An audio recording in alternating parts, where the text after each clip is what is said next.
Cloak Dagger might be the most interesting design for a hero in any hero shooter so far. It's basically two heroes in one, and to maximize their potential, you have to switch between them, utilize everything you got, and master their cooldowns. Most people don't know how to use them properly. They either never switch to Cloak, or they switch to Cloak for way too long, and at wrong times. Or they don't know how to utilize all of Dagger's abilities to achieve maximum healing potential, and keep your team alive for longer. So what I'm here for today?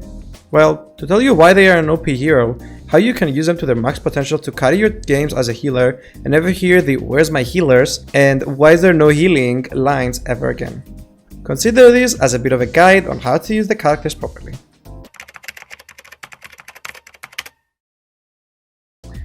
Alright, so Dagger has two abilities and a basic attack.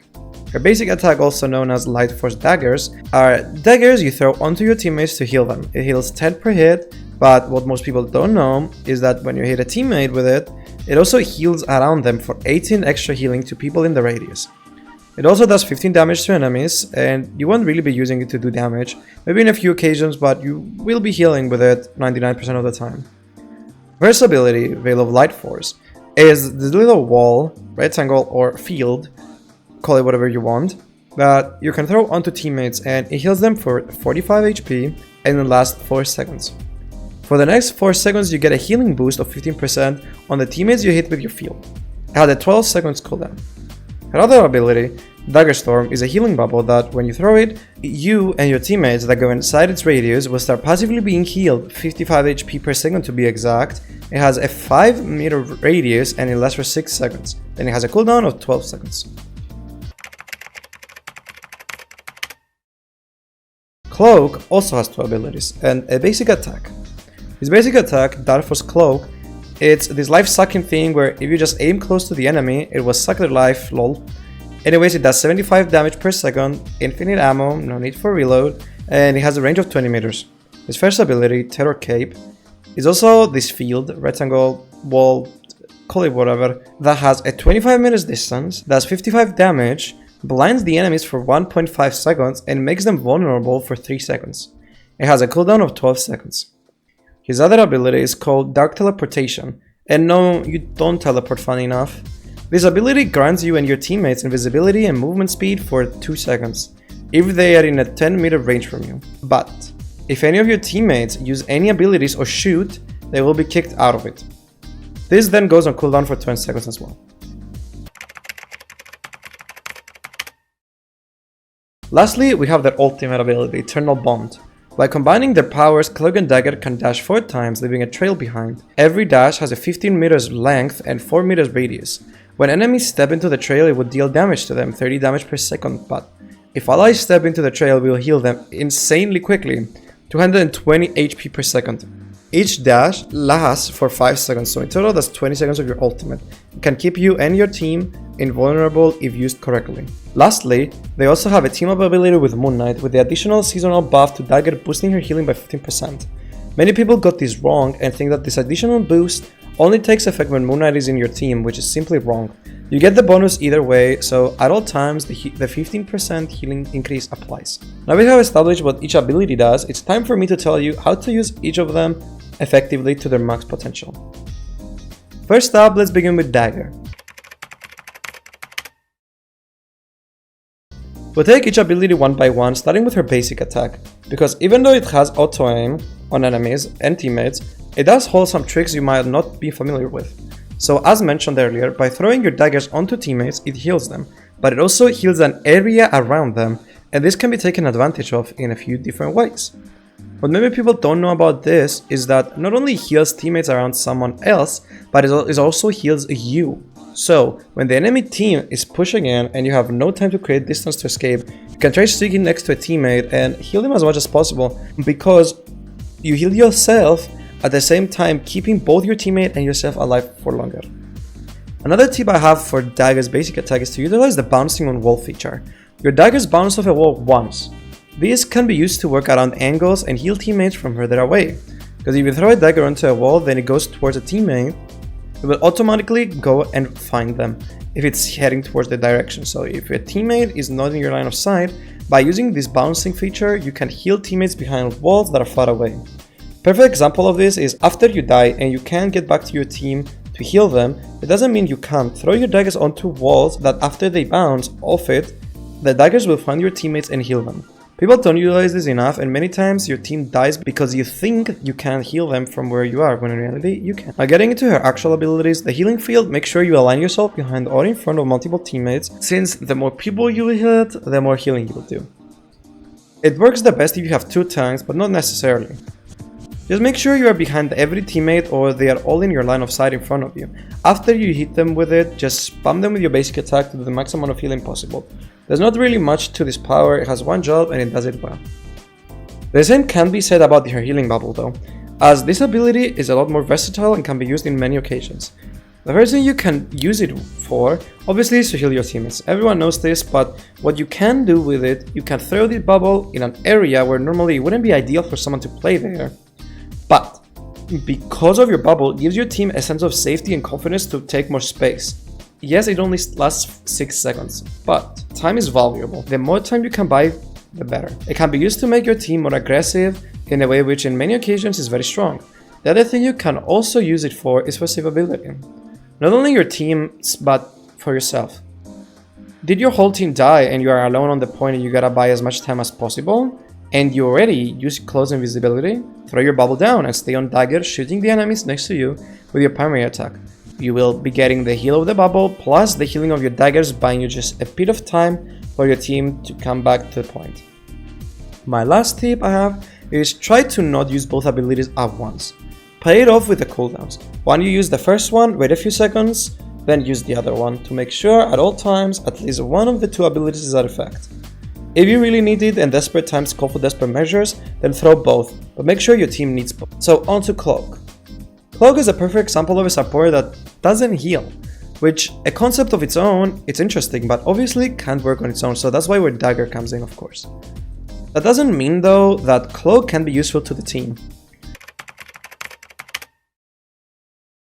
While Dagger primary fire has a few different features, Cloak's only got 1. Damage. You want to use this when you want to inflict damage, which as a healer is a bit rare, but we'll tell you how you can utilize this with your ultimate later on in the video. So let's go on with his abilities. He's blind. This can be useful at all times and has 2 main uses. Use it on an enemy if you need to take them out or escape from them, or the best one, use it to push back their team. If the team is pushing in, by throwing you blind, you can delay them momentarily and buy your team time or even help them do more damage to take out an enemy. The blind is very versatile and very helpful, but keep in mind that shields and terrain block it. So if there's a stranger Magneto in the enemy team, make sure their shield is not up when you throw this. Next up, we have his second power, the invisibility. This, as I said earlier, can be used for yourself and your team to go invisible. But what most people don't know about it is that it can actually give you the ability to fly momentarily while invisible. So you can use this as a repositioning tool to get to high spots otherwise you wouldn't be able to get. Or you can use this to more effectively escape from flankers, since most of them can't touch you on the air easily. Lastly, you can always use it at the start of every round after getting out of spawn to give your team a tiny speed boost to get to the objective faster. This can be slightly useful for characters like Groot, Strange, Magneto, characters with no mobility really. You will get this power back when you get to the point, so you don't lose anything by doing this. Even if you die, respawn and you're by yourself, you can still use it to get where you want to faster. A way to combine these 2 powers would be to dismiss high up and when dropping to blind an enemy and take them out. Or blind the enemy, do damage, then go invisible and escape. Depending on the situation, either one works. But I like to use them for that many people don't realize is possible. By using both of them, you can easily take out flying characters like Iron Man and Storm, which are both kinda meta right now. Go invisible, fly up to the Iron Man, blind him, then take him out easily. This is actually very effective, especially in situations where your DPS are sleeping and can't kill anyone. Last power we need to talk about is their ultimate ability, which is also insanely versatile. Use it as you like and what the situation demands. Does your team need to push on point? Boom, use your ultimate. Is your team dead and you have to buy time? Use your ultimate. Do you need to kick the enemy team off the objective? Boom, use your ultimate for an area. Boom, use your ultimate for area denial. Is your team dying really quickly and in desperate need of extra heals? Boom, use your ultimate. More times than once though, you can do all of these things I just mentioned with one ultimate. You can use it to push in, force enemies off the point, and heal your teammates all at once. This ultimate is so good and useful that the fact you can get it so easily is honestly criminal. Keep in mind though that Magneto can just totally counter your ultimate with his. But it is what it is, since Cloak and Dagger ultimate can counter ults like Hela, Star-Lord, and Punisher with the help of the bubble, and many more. So use the ultimate as you please, but make sure you don't use it at the same time as your other healer uses theirs. Unless you have a Jeff or a Rocket, but then it wouldn't matter since their ultimates don't really heal. And now we have come to the last part of this video called how to use both Cloak and Dagger powers at the same time effectively to achieve max potential. Damn, that was a big title. Anyways, this will basically be achieved by doing everything I mentioned in this video so far. Example, while you are on Dagger and you are healing your team, throw your bubble. If your team is fully healed, swap to Cloak, throw your blind, and then swap straight back to Dagger to use your healing field. Then the bubble again. Blind, field, repeat. Or field, blind, bubble, repeat. There is a reason they are called Cloak and Dagger and not Cloak or Dagger. You are supposed to use them both and swap between them. You just gotta learn the timing for them to swap and swap again. Just remember, every ability has 12 seconds cooldown, so you throw your bubble, it runs out, and it's on a 6-second cooldown. During those 6 seconds, you had already swapped to Cloak and threw his blind, and now on Dagger again, ready to throw your field to heal again. By the time you get your bubble back, the blind will be more than likely ready to use again.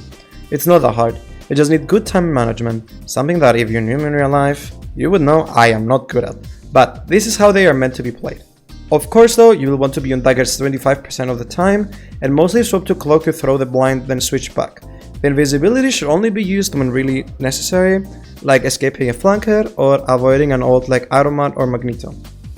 In combination with the ult though, it gets a bit interesting cause the ultimate can be used aggressively to push into the backline of a team, cause if you stand in it, it is almost impossible for the enemy team to kill you, unless they have a one-shot ultimate. What you can do with it, as I said, is push into the backline. If the enemy is not careful, you can take at least one support out with yourself still intact. Use your ult on point, then with the last dash go into the backline. Swap to Cloak. If you're not already on him, blind the support and take it out. Then go invisible and get back to your team safely. If you can't take out the healer, that's okay. You tried. If you do though, it can be game changing. And this won't be an issue healing wise since your team will have your ultimate to heal them, if they don't share the same brain cell and actually play in it at least. Also, you can use the healing bubble for an extra survivability. The bubble is very underrated when it comes to keeping yourself alive in many situations. Sometimes it will save you, sometimes it will buy you a few seconds, but it's still worth it. So this is everything I had to share about Cloak and Dagger and how to use them to their full potential. If there's anything I missed and not utilizing in my 27.4 hours of playing them, please let me know, and also let me know about your thoughts on this hero. They are my main and honestly one of my favorite hero concepts for a hero shooter ever. Anyways, I hope you all enjoyed the video. Don't forget to like and subscribe if you did, and to check out my socials such as Twitch, where I stream every Tuesday, Friday, and Sunday grinding ranked in Marvel Rivals. And you can also join my Discord server, link found in the description, and chat with me and other members from the community. I'll see you all in the next one, okay? Have a good day, guys. Bye bye.